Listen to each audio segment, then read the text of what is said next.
Hello, everyone, and welcome into a game day edition of JD's Wildcat World. This episode, we're going to take a quick look back at Bucknell, preview Duke. I'm just going to start off by saying the Bucknell game went exactly as I figured it would. Pick the Cats 101 to 76, I think it was, and we win 102. Better performance defensively for sure than I kind of expected. I said we'd give up 76, we gave up 72, so not that dramatic, but the Cats looked pretty decent for the most part. There's a couple things that I'm going to talk about that need to be cleaned up for Tuesday, but very impressed with the first two games of the Mark Pope era. And tonight is the night. Where is this team compared to everyone else? I think, I picked at the beginning of the year. If you go back and listen to that episode, I picked this game as a loss. I still lean loss, but it's not by that much of a margin. If we win this game, I'm not going to be surprised at all.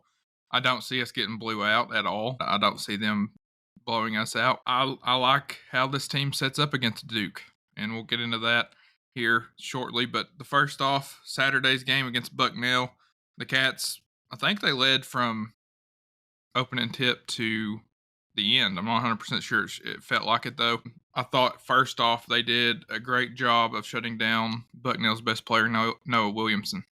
And it was very interesting on the Mark Pope show, the pre show on the radio, that Coach Pope went through every single player in that scouting report, said their strengths, their weaknesses.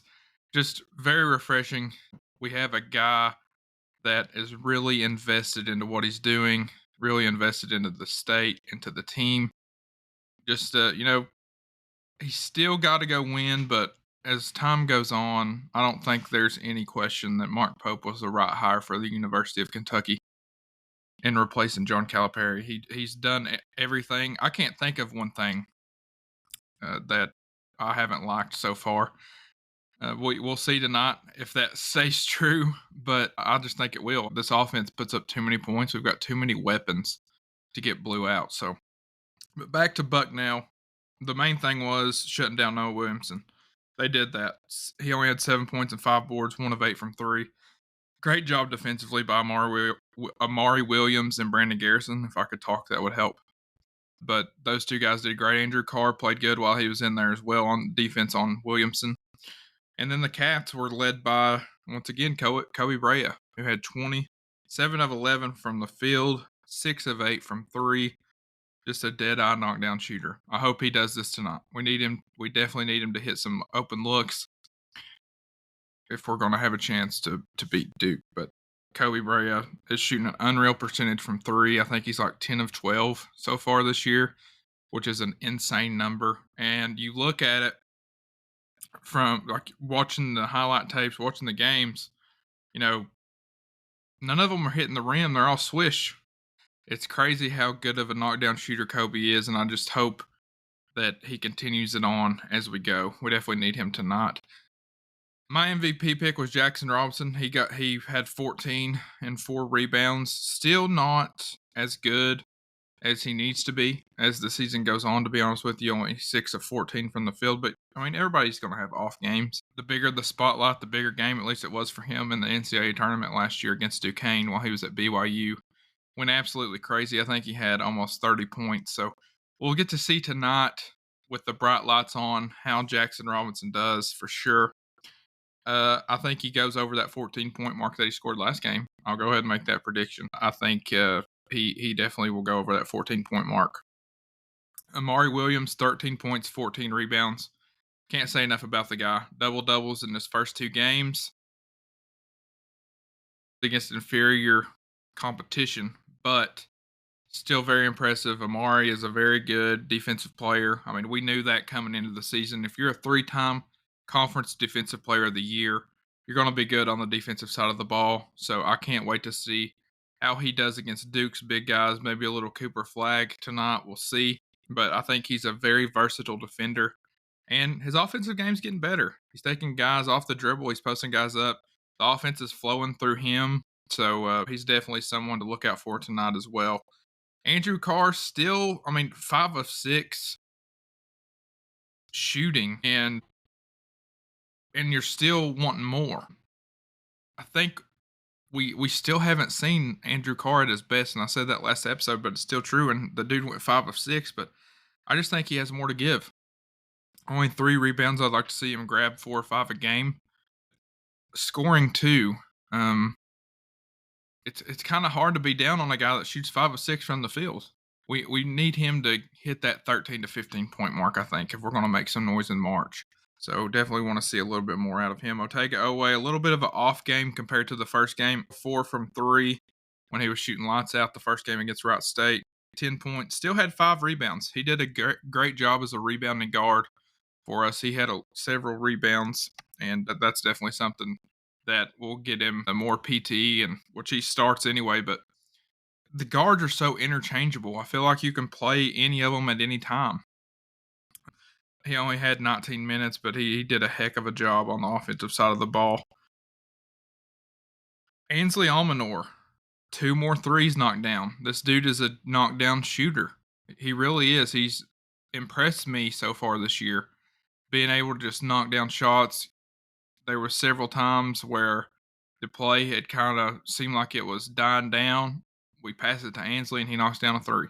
So that's definitely something that we need to keep doing, that he needs to keep knocking down. I mean, he came in here, I think he shot 39% last year from 3 at Fairleigh Dickinson, his old college, but I think he's on track to shoot better than that this year. He's just a very good knockdown shooter. He can dribble it too, but just knockdown shooter that I'm really looking forward to watching the rest of the season. Brandon Garrison, 6 points, 5 rebounds, and only 19 minutes. He did a good job on Noah Williamson. That's the main takeaway for me. His offensive game has definitely got to get better. I don't think there's any secret to that. If you watch the game, he struggled to score, even on smaller guys. So that's definitely got to get better. But listen, he's got all the attributes to make it to the next level. He's projected to be drafted in the second round as of right now. I forget what mock draft it was that I saw, but him and Jackson Robinson were both projected to go. Just a solid player with a lot of potential. Just got to get his offensive game right, and big things are to come. He's already a heck of a defender. Blocked a big time shot against Bucknell as well. So shout out to him. Colin Chandler still getting in the flow of things. 5 points, knocked down a 3 and 2 free throws, had 2 rebounds. We'll see his impact as time goes on. And I want to shout out Kirk Risa. 6 points, 12 assists, 4 boards. The game kind of flipped when he came in. He did a heck of a job with his no-look passes. It just making the team a lot better on the offensive side. Now, defense lacked while he was in there. Obviously, you replace Lamont Butler with Creasa, and your defense is going to go down a little bit. But offensively, the offense just went faster, looked better with Kerr in there. So I'm anxious to see who plays more tonight, Lamont or Kerr. I lean Lamont just because of his defensive ability. I think we're going to have some stops for sure. But Kerr Creasa is a very, very serviceable backup. I mean, anytime you get 12 assists, I don't care who it's against, that's a very solid point guard. So didn't really think we would necessarily see that from Kerr. You look at his tape from the last couple of years at Arizona and West Virginia, and you see a guy that's just pulling shots left and right. And now with 12 assists, I think Coach Pope and him have been a great fit, and they continue to both make this team better. And all these guys are doing different things than what they did from their previous schools. I mean, Kerr is getting 12 assists in a game. Amari, 13 and 14. Lamont not having to score as much as he did at San Diego State, but absolutely locking down the team's best guard. They're all doing different things, and it's awesome to see that Coach Pope has got that out of these guys. So that's pretty much it for Bucknell, other than we did shoot 36 threes. I wanted to say that. Coach Pope's goal, I think he said 35. I love that number. So we shot 36, hit 13 of them. The shooting, it went through stretches where we kind of were cold, but then we'd get a stop. And then we wouldn't get stops, and we were still cold. That's the type of thing I want to see worked on tonight. I want to see it better. I want to see our offense flow better. I know we scored 100, but there were certain times where we just made boneheaded mistakes, a backdoor cut that we throw out of bounds, or a careless turnover. I want to see us cut down on those for sure. But I like where we're at. I like where we're at overall. I thought that defense in both games, Wright State and Bucknell, is better than I thought it was going to be when we started. Now, once again, it all comes back to tonight. Bigger opponent, primetime spotlight. Are we going to be able to defend Duke? That's a question that is yet to be answered. We're going to see that. Now, on to Duke. The Cats play 9 o'clock tonight. The Duke Blue Devils in Atlanta, State Farm Arena. This is a huge matchup. I know I've been looking forward to it, and to really see, I'm looking forward to it, but I'm also nervous. I think that's the appropriate reaction. I think that's what most of BBN is, right? I think they're really excited to see this team in the primetime spotlight, but they're also nervous as to what the result is going to be. Duke comes in a 6-point favorite, which is honestly shocking to me.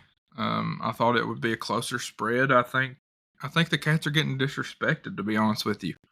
I think we're legit good. I really do. I think that, and I guess it's because we haven't played anybody, but I do 110% think that we're legit top 10, top 15. I 110% think that. Of course, Duke is led by Cooper Flagg and Co Knipple. Yes, it is Knipple. That's his last name. I know some of y'all will find that funny. Those are their two main guys. They also returned Tyrese Proctor from last year's team. Their big guy, Common Malak, I forget. I'm trying to think of where he went before Duke. I remember him playing last year, but he's their big guy. I mean, he's all right offensively, but we need to keep him off the glass. That's the main thing. Cooper Flagg is Cooper Flagg. I think he's going to get his points no matter what. I think he's going to get his no matter how well you defend him. But I do want to take this time to say Cooper Flagg is a great talent, and he's going to be very, very hard for the Cats to stop. He's projected number 1 pick.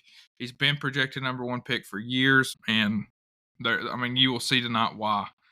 The thing that opened my eyes to him was in the summer, him working out with Team USA and dunking on NBA players. I mean, that's just phenomenal for a guy like him to be doing that. He hasn't had he had a double-double last game, but he hasn't had a game where he's sitting here dropping 20, 25 points. That could be tonight. We will see, especially with how fast-paced the Cats play. He's going to have more chances, but I'm excited. I'm excited to see how we defend him. How do you defend a not really once in a lifetime, but once in every 10 years type college player in Cooper Flagg? How do you stop him? Will he look to other guys? Is that the game plan for Coach Pope? I mean, that would obviously be mine, but I'm sure it's his thoughts. But I don't. At the same time, I don't know how you shut Cooper Flagg down. But make other guys beat you. Make Knipple and Proctor beat you from outside, which Knipple can shoot it. But just try to get the ball out of Cooper Flagg's hands and see what happens. I think that's the number 1 goal for this game. And for us offensively, I think you just do what you've been doing. I mean, you run Coach Pope's style of offense the way that he wants it to be run, and I think that puts you in a good position to succeed. Just because of, and Duke is a young team who might struggle to defend that type of offense. The backdoor cuts, the down screens, everything in this offense is going to be hard to guard for anybody. Now, will we make shots out of the offense? That's another question that is going to have to be answered for sure. But, all these are questions that are going to be answered tonight. And I can't wait to see where we are. I know I've said that a couple times this episode, but it's just true. Under the bright lights, is this team going to shy away, or are we going to go get it? I think this team goes and gets it. There's no way I'm predicting a loss right in the moment. First big-time game of the Mark Pope era, although in the preseason I did pick this one as a loss. In my head, I'm leaning a close loss, but in my heart, there's no way I'm picking us to lose this game. I think Kentucky wins by 5 points. And MVP, that's really hard, but I think Kobe Bray has got to be that guy. I've picked Jackson Robinson the first 2 games, so maybe if I steer away from Jax. Maybe he will pick up the slack and take over the game and win it for us. I'm gonna go Kobe Bryant as my MVP pick. I like the Cats. I don't think they quite hit the 100 mark. I think it's like 92 to 87. I think our points per game is going to be insanely crazy just because of the way we play. I think we're going to be, if not the most, one of the most fun teams in college basketball to watch all season long because of the style we play. I think that's how it's going to be for years to come under Pope. It's just a very fun style. I think the nation is starting, especially tonight when they see it. If we do it well, the nation will start taking notes. I think that's why you're seeing recruits commit. They know this offense is legit. And when you get players that buy into the offense and that buy into guarding their man on the defensive side of the ball, you're going to have a lot of success. And I fully expect the Cats to do that. With the offense being so legit, I look for people to really start committing very soon. I mean, I know we already have 2 recruits, but the recruiting front is heating up as time goes on. So very pumped about that. Very pumped about this game tonight. I hope you are ready to watch these Cats in prime time. I hope some of BBN made the trip down to Atlanta to watch them. And let's get it tonight at 9 o'clock on ESPN. Kentucky gets Duke. Let's go shock the world. I think we're being undervalued for sure. Other than BBN, I think BBN knows that the Cats can go win this game. There's some people nationally that do, but most of them are on the Duke bandwagon already. So let's see. Let's see where we are. Thank you all for listening. This has been the Bucknell recap and the Duke preview. And hopefully we're back tonight or tomorrow with a very exciting episode and hopefully recapping a big dub for the Cats. This has been JD's Wildcat World. We're available everywhere you get your podcasts: Spotify, Apple Music, Amazon Music, iHeartRadio, YouTube, all everywhere. So just stream. And thank you all so much for listening. You are the best. And as always, let's get a big win against Duke and go Cats.